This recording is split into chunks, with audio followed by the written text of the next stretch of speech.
Can you see it? Yeah. Right, that was the women's ward at Lancaster Moor when I went in there in the 1989 to start the 1991 Care in the Community at work. And we were releasing people in the community. So that's what it looked like. That's what a lot of them looked like. There were some worse, some far worse than that. Can I just ask what Lancaster Moor is? It was an asylum. Right, okay. Sorry, I direct traffic and people by asylums. People do by pubs, I do asylums. So this Lancaster Moor opened in 1816 and it closed started to close in 1991, but then it changed and closed around 96, but they've still got a bit of a forensic. What they've made it into is affordable housing. So they've created little flats into an asylum that was horrific. That's Lancaster Moor. Somebody obviously thought it was worth painting. That's what you can see from the motorway as you're driving past on the M6. This was the first asylum in Lancashire. So this opened in 1851. So when you think about how much it cost to build an asylum, it didn't really run a long time, like a lot of mills. And they became little towns in their own right. So this is one of the bathrooms in Lancaster Moor. And they were a bit shocking because you can see there's 2 toilets. There was actually 18 toilets in a row. And in this room, there were 9 baths. And that was common across. There were no walls, so no privacy. People were lined up and you were given a time span to use the toilet. And then you queued up to go in the bath and they dunked you in. And I think it done 4 or 5 people before they changed the water. But it was like having kids. They were doing this still when I went to work in the asylums in around 1986. So this was still practiced. They reckoned that they were stopping doing this in the 1950s. They weren't. They've been told to stop in the 1950s. Took them a bit longer. So I was trained to do lobotomies, and this was seen as a great cure. And essentially, you could either drill in. I mean, it's called a fancy name. Essentially, it's a drill. But you can drill in. You go into this area, and can you see my little arrow? You go into this area in the brain. So you either went in through just the eye, which was a bit dangerous, or in the frontal lobe. The favourite place, I didn't like going through eyes because you might get somebody losing the sight. And they were awake. So when you're doing a lobotomy, you strap them down. They have to be awake. They don't have an anaesthetic because you're going for the fear centre. Now, the fear centre is just there on that line. So if you drill it, it's easier to get there than the eye, but I think it's safer by the head. But you're drilling 2 little holes, like little nodules in your head, shave the hair off, strap them down, they're awake, you're drilling in. It sounds like a drill when you're going in. It's like being at the dentist. It's not nice. I hated doing them, to be honest. But that's what I was trained to do. So you're going into the fear centre, and when they go so terrified that they are screaming and they've wet themselves, because that was the proof, you knew you went a little bit to the right and you got their anger centre. You zapped it with electrodes, you killed the brain cells, it came out, and they were cured. Well, they weren't cured, they stopped being angry. Now, whether they stopped being angry because the procedure was absolutely barbaric, or whether they stopped being angry because it worked is very difficult to say. But they were still doing that, and I still have a license to do these if anybody's interested. But that was my main skill, was doing lobotomies. So was it just for people who were angry or people with mental health issues or what? They didn't have cures. So people with mental health issues that they couldn't manage. So aggressive mental health people. Ward control. You had about 50 people on your ward and you had 3 staff. And they were all of them disturbed. Well, they either came in disturbed or they became disturbed because they lived there.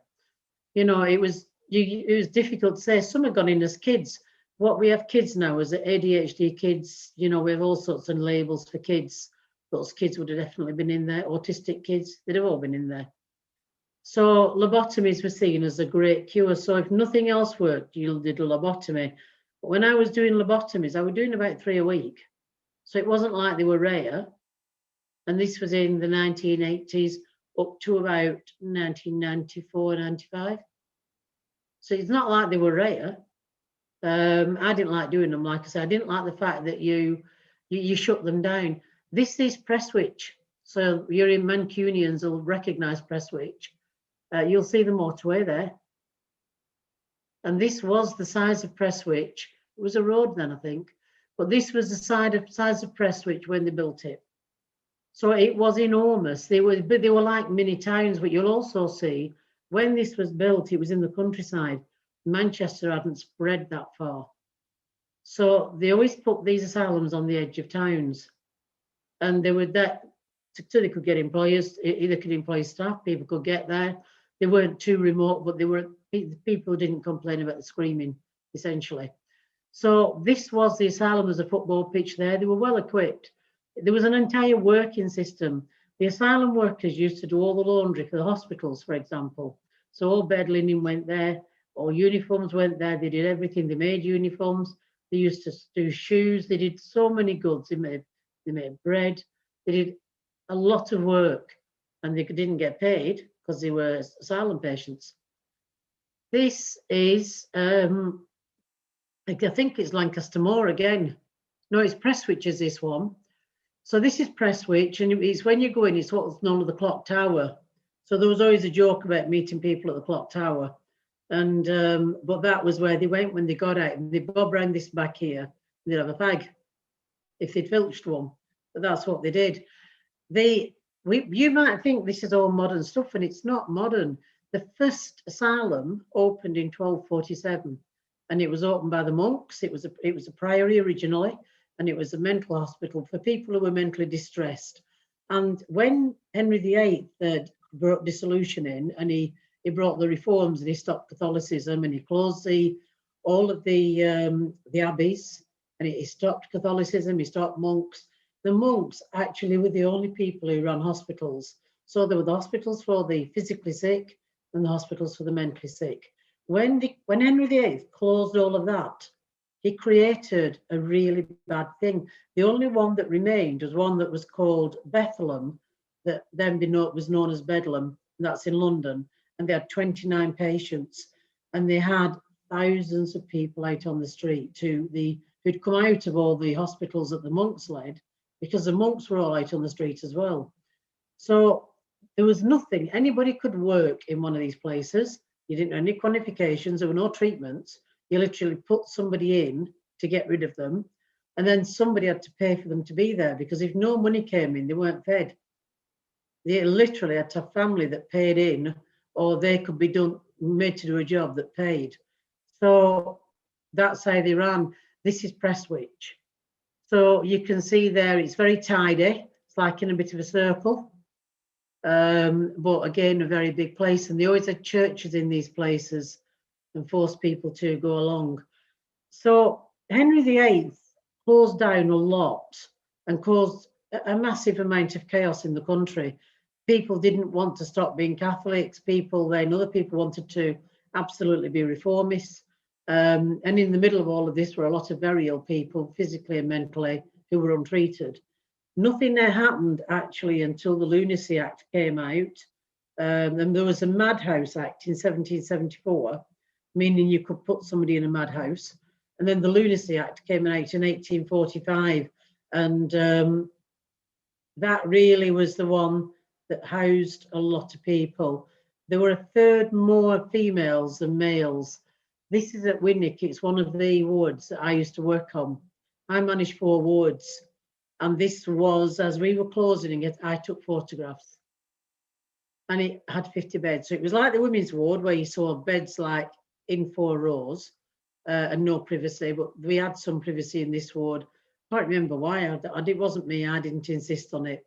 We used to keep them in control. We gave them formaldehyde, which is a sedative. It's a bit dangerous.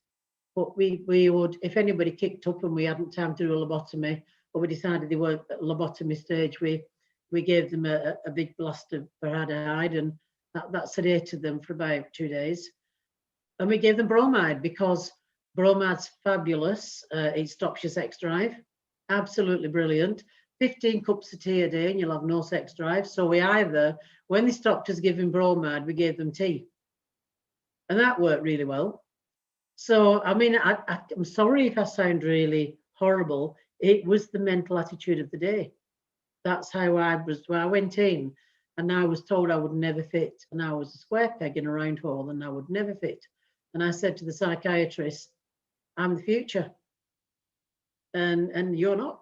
And I am. And, you know, but they didn't like that. But I was coming home in tears every day when I worked there. It was horrible. This is Winnick. These are my wards. So these wards here, that's like 1, 2, there's 3. And they had 2 floors there, so 2 lots. So there's 6 wards, 50 beds a ward. They were the male wards. The treatments, there were very little, very little.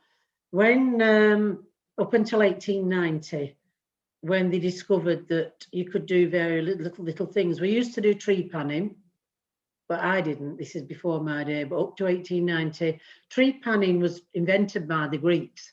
You literally cut off the top half of your skull and you release the humours because they believed it was bad humours. So they released the bad humours out of the top of the skull. Nobody ever saw these humours. Then they plonked it back on and stitched it back together. Some people lived. Most people died. But if you died, they said it was because you were just too bad anyway, so it didn't matter. They had restraints. They had baths. I have got a picture of the baths. Though this is Winnick again, and the rows of baths. And it was just, they queued up, literally. They were queued naked. They just saved time. There was no privacy. It was awful. The lack of dignity was disgraceful. This is Winnick's toilets. I had to pull this off. I should have took a picture of this when I was there. But this was what the toilets were like. Some of them didn't have seats. Winnick were quite posh. They had seats. They had nothing that they could manage to get a weapon. They weren't even given toilet paper. They had to ask. And you remember that tissue paper at school we used to draw with and trace? It was that. So you had to say you could have 1 sheet of tissue paper, and they were queued and they were given a period of time to be on the toilet. It was awful. We had various means of treating them. We had padded cells. That's where I used to have my lunch.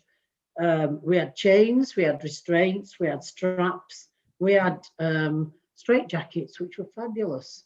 I managed to collect about 18 of them when Winnick was closing, and I went on the early days of eBay and sold all of them for a fortune.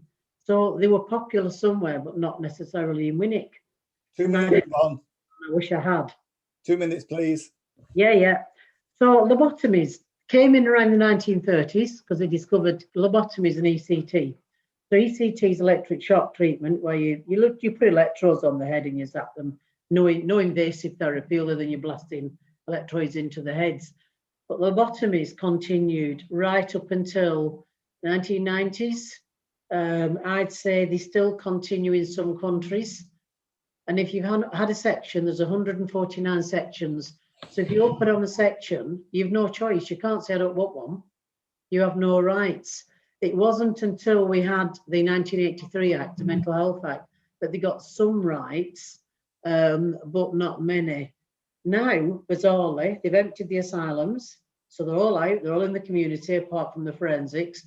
Now, some great brain has done some research and found, don't know how they get the money for this, people actually recover better when they're living in an enclosed unit. Not like, I mean, the asylums needed to change, they were horrific. But my brother's currently in a lot unit. He's doing fine. It's the best he's been in years. And people do better in a lot unit, but not like this. But this is what everybody in the community had no idea what was going on in the asylums. People in the asylums had no idea about the community. And my job at that time was to train people to fit in the community. So you can imagine how difficult that was when people used to doing this, used to queuing up to go to the toilet, having to ask permission. It was awful. But that's my potted history. I've got a rabbit biting my foot. That's the potted history of the mental health system in the UK.